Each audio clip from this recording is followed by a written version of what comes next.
Shalom shalom. Shalom. Bantu ba Yesu twongeye kubasubiza mu izina ry'Umwami wacu Yesu Kristo. Ari abari mu Rwanda, ari n'abari hanze, mwese Uwiteka akomeza abagirire neza mu izina rya Yesu.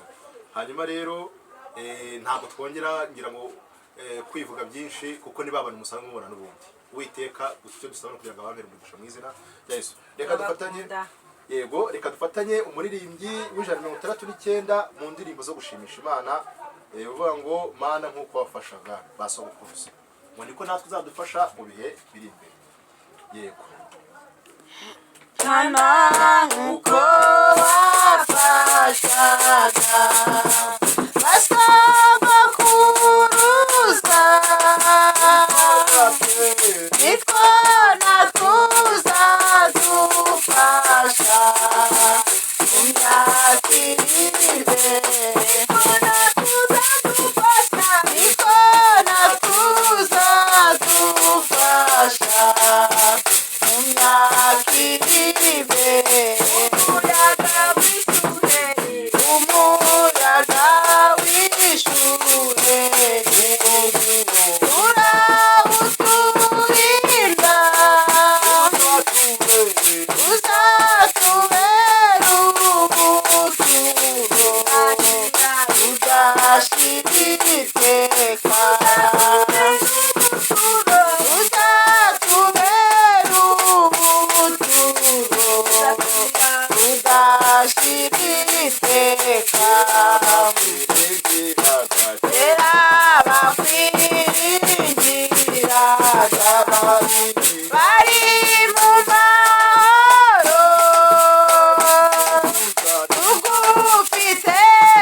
Imyaka igihumbi Mana imyinshi kuri twe,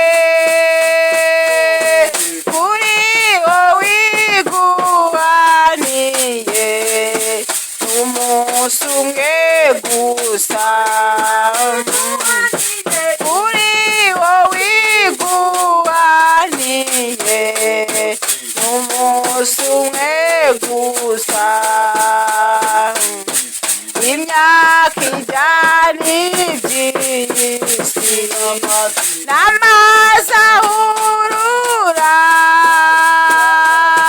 bikibagirana vuba, inzozi z'umuntu bikibagirana vuba, inzozi z'umuntu. Mana wadutabaraga iminsi ya kera, nanone uzaturengere kugeze kugupfa, nanone uzaturengere kugeze kugupfa. Shalom shalom. Hanyuma turabibutsa kongera gukanda subscribe, share, like and comment. Hanyuma kugira ngo tujye tubana mu biganiro bindi tujye dushyiraho. Uwiteka bamwe umugisha. Shalom. Bye bye.